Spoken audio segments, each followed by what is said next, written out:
All good? Everyone's good. The big cross and the baby's face, they don't always work together super well, if we're being honest. Well, hey, and welcome back to The Commonplace. My name is Autumn Kern, and I am happy to be back here after welcoming our newest baby. We did have a lady baby, which actually does make us the house of Pevensey. So we have 2 sons of Adam and 2 daughters of Eve, and that pleases me to no end, as you can imagine, if you've been around The Commonplace. But today, we're gonna see how it goes. It's a little noisy already. But I am learning what I can and cannot do in this season. And some of that sometimes brings overwhelm. But I wanted to talk about things that I'm doing that are my homeschool habits right now to help battle overwhelm. And this does not only apply if you're in a postpartum season, although I know Common House is full of babies and postpartum moms right now. And I'm sure there are many more of you who are watching, who are expecting, or just had babies. But this is really good for any season where you just feel like things are slightly out of reach. We'll put it that way. In fact, over my last trimester, I had this iron issue and I needed infusions. I ended up being pretty sick for a couple of months.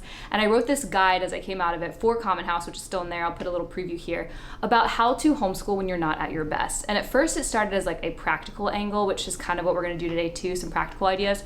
But then the more I thought about what it means to be at our best, and I thought about the modern lie of suffering and struggle should be avoided at all cost, and I thought about how struggle is a key part of the Christian life. So really, what does it mean when we are at our best? How does our sight clear for reality? I ended up writing this guide, and I guess I'm still kind of in that realm of I'm not at 100%. I am not at my full energy capacity. I do not quite yet know how to order my time. I have more people to take care of, which of course then trickles out into the objective tasks that must be done. But I'm not a machine. I do not live by a program to-do list. And I'm still always pushing into this hope and dream of living like a person, like a human. And so as I continue to learn, I'm pretty open about this, to combat my natural tendency to machine-like living, I thought I'd offer some helpful ideas that I've been practicing in case they help you as my welcome back to myself and I guess to you. Welcome back to The Commonplace. I'm Autumn and I like to talk about classical educational philosophy and the intersection of everyday life. So that is what we're going to do today. And the very first tip is actually from a logbook. So in the Charlotte Mason world, a logbook is not a to-do list. It's not everything that you hope to do in the school year. It's not everything you hope to do that week for the school week. It's just what you actually accomplished. And there are a couple of great things about this, things that I have really valued over the last couple of years of schooling. But one is that it's a celebration. When you look back, you're like, this is everything we did. Yes, you have the documents, you have the book that said everything you should have done, and maybe you didn't hit it all. But when you look, you see the richness of your days. You did all of this, and that was good. It also helps you assess, we keep having this hole here. We never quite handled this part of our school day. Or these narrations get really sloppy towards the end of the day. You can actually use it to understand your homeschool from a more objective way as well. And I like that. It's almost like an outsider's view into your homeschool day, where you can get a little more clarity on how the whole picture looks. And so I'm actually using the logbook habit that is pretty ingrained in me for my just ordinary days. We do summer lessons, but I'm not talking about schoolwork or lesson work. I'm talking about literally what I did each day. And it's fun. I can look back, I just use a scrap piece of paper, I'm not keeping it bound or anything, over the course of the week, and I will put things like, I cooked 3 really healthy, tasty meals a day on all these days. I'm going to feed my children and my family every single day. It's not like these are new things I'm trying to learn how to do, but it's a celebration that happened. We read aloud for 2 hours on this day, and we were at the creek for 6 hours with friends on this day. And I took care of my baby, and I sat and I snuggled her, and I smelled her head 14 times that day. Whatever it is that I'm glad happened. It was part of our day. It's something I value. So on one hand, I'm able to look back and celebrate all that did get done, right? I have 6 people living in this house. Someone is going to tell me that I forgot to run that load of laundry, or I forgot to pick that thing up when I went to the store. Like, I'm gonna hear the things I didn't do, which are not personal. If women need to hear that, don't hear those things personally. Just be like, yes, that is objectively true. I forgot that. I'm in a season in which I forget things, and that is okay because I am a person and sometimes I forget things. Look at all the things we are learning together. So yes, maybe I'm forgetting things, but if I look back at this logbook, if you will, I can see all that we did do. The things that I valued, things that I hope for in the days with my kids, the things that I'm just enjoying, the things that they are enjoying, the things we did together with friends, whatever it is, I can see it. And I can also use it to note, okay, I'm actually not spending enough time on like chore work in the house, or I'm spending a little too much time outside, and that's why the inside is feeling a little chaotic. Or, hey, we actually really prioritize this thing as a family, and I don't really see it on the logbook any week right now. So I need to make sure that happens this week. So it gives me helpful information about our days so that I'm able to make sure that with the bandwidth I have, the margin I have, the energy I have, the hours I have, I'm putting them in the best place. And also I get to celebrate what I did get done. And that can really help battle the feelings of overwhelm, or if you feel guilt, or if you feel like you have to do it all to be accepted in your family or to have a special place in your family or whatever it is.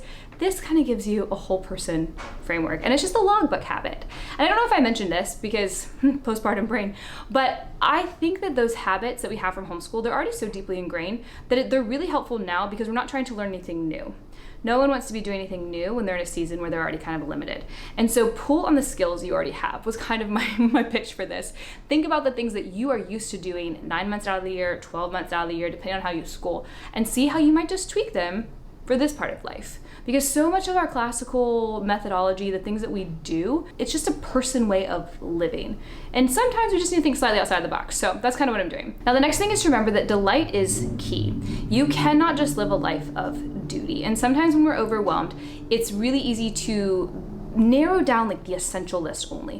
What are the things that must be done? Still kind of the to-do list things. I must just do these things because it's my job, it's the responsibility of a mother, and those are great things to know. Duty is very important. Duty should not be hated or neglected or despised at all. Duty is important. But duty and delight ought to go together. And so one of the habits that we have in our homeschool is we pause for a 10-minute tea break, kind of smack in the middle of our lessons. We started it the very first year, we've kept it going. Part of what I love about tea, and even tea time when we do it in the afternoon, is that it communicates to myself, it reminds me, but it says to my children, we can stop and just delight in the midst of the commonplace, in the midst of our work, even at the school table. We are still trying to attend, we're trying to narrate, we're trying to learn, we're trying to sit under, all of these things, right? We want to be humble, we want to grow, we want to have seed ideas to contemplate later. Really important things that are the duty and the work of persons in education. But we stop. And we have tea, and we read poetry, sometimes beautiful poetry, sometimes silly nonsense poetry, and we laugh, and we try to just have this break in the midst of the duty to remind us all, to teach us all that we need both. We're persons, we are made for both. And when you totally take out one, it could just be duty, and it could be delight. So my tendency is gonna lean towards duty. Maybe you're listening, you're like, I'm a delight girl. I actually really need the reminder to have my duty time. You're gonna know that best, but just remembering that duty and delight go together.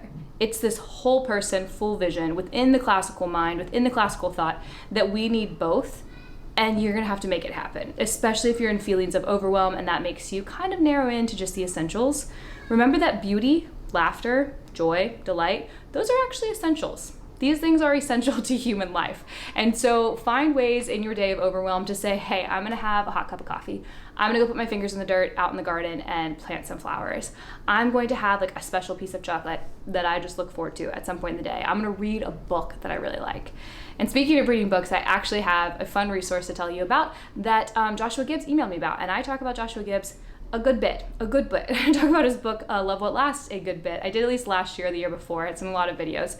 And so I was really honored that he gave me a heads up on this, and also a coupon code for you. So the entire course catalog from Gibbs Classical is now available for purchase. You no longer have to catch them as they're coming out per term or per semester. And this includes a lot of classes that would be great for the mother teacher at home, especially during the summer as you're trying to maybe work on your own philosophical muscles, or you're trying to learn how to teach through a book. You want to study a great book. I know he has courses on Dante, he has one on Plato, he has one on wisdom literature, he has one on women, I think it's women's authors. The exact title is escaping me, but basically authors of the 19th century, and I think it's Jane Eyre, Jane Austen, and maybe Mary Shelley is the third one.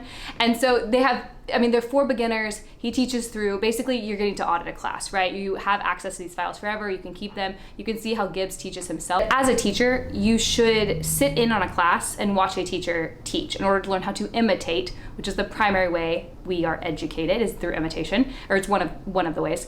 And you actually get to see him teach rather than going to maybe a conference or taking a class on here are the steps to mimetic teaching. Let's review them. Let's define behind them. Let's talk about the philosophy from this outside in angle. Instead, it's like, let's put you inside out. Let's put you in a class where a skilled teacher is teaching through a text and you actually learn and watch how to teach that way. So that's another angle on this. So anyways, when you go to your checkout, I'll have all the links below and above and everything for you. You can add Commonplace Listener to your checkout and you will have a $50 rebate sent back to you within 24 hours. So it saves you $50. And again, you get to keep the classes forever. You can download them or just have access to them. So that leads to more books. So the third tip that I have today is to make sure that you are reading well. This comes up all the time. I had the Home Librarian series. I think that engaging with ideas, particularly as a mom, feeds your mind and your spirit in such a way that it is a must-do, must-have at all times. When you are a busy mom, when you are in a season of overwhelm, it is very likely that you are meeting a lot of needs constantly. You want to have something in your mind, some inspiring idea that you can think about, a character that you can wrestle with, a situation that you can use to inspire you with your own children, maybe a model you'd like to imitate, something like that. You have to have that, or else you as a person don't thrive. This is just how we were designed. This is not a bug. This is how God made us. We were made to engage with ideas. They are spiritual things, and you want the best of them in your mind. And the way you get them usually is going to come through the reading life, which can be done in your home very easily. So if anything, block out that 15 minutes, pick a book. I would say that you're very excited to read. Do not go and pick up something that you think is going to be really difficult or that you should be reading. That's also a dangerous thing during a season like this, the shoulds. Instead, pick a book that you were excited to dive into, that you know you love. Reread an old favorite, something like that, but you must be reading. Of course, that's the homeschool habit. We're saying that you need books and things. Our children need ideas and living books, and they need touch points with reality as much as you can give them out in the world. And so these are the things we're hoping for our kids. These are things we need for ourselves. And those are my 3 homeschool tips for today, just to partially counteract if you're feeling the sense of overwhelm. I actually have a bonus one, which would be gratitude, because gratitude kind of loops into contemplation, I think. I've talked about my tiny mercy list before. I've kept them on scrap pieces of paper. I will just list anything that I notice in my life that I'm grateful for. And I think that habit helps you start to notice, 1, God's work in your life, 2, all the things to be grateful for, 3, the many ways you are cared for by other people that you might miss otherwise, 4, the little joys, the simple joys that really just delight you and maybe no one else would notice, but they're just little winks in the universe. These things are important. I've also used books, like I've used the Monk Manual, which is a planner. I've also used, Tish Oxenrider has a book that I've used as well. Those are great resources, but if you just want to use a note card or literally a scrap of computer paper, the back of a receipt, something like that, you could do that as well. And I've kept this practice intermittently for a long time. It's usually in seasons where I need the reminder, I need clear sight, I go back to this. And so that would be my 4th bonus tip. I think we try to teach our children to attend in our lessons. We try to teach them to observe, to encounter the goodness of God in all things, and yet we sometimes forget to do it ourselves, particularly when we feel like everything's crazy, everything's loud, everything's a mess, whatever's going on. The little creature comforts that can kind of go awry very quickly, then we start to lose sight of the very present reality of God in our moments. So those are my tips for you today. I am hoping to be back somewhat regularly. I have a postpartum home librarian set because people have been asking me, what have you been reading your postpartum? Seems to be of interest, and so I thought I'd share the books I've been reading over the last 6-7 weeks, and we will just go from there. If you are interested, please come join us in Common House. That's where I've been. While I haven't been out on the public-facing side of the Commonplace, the podcast, or YouTube, I've been very active in Common House, and we currently have a course going through Charlotte Mason's Home Education. It's a slow annotated read, which basically means that I translate the Victorian English for you, add additional resources, and offer additional insights to help you make deeper connections with the text. So we'd love to have you in there. It's self-paced. You can join at any point and just hop right in. And with that, I will say a happy week to you.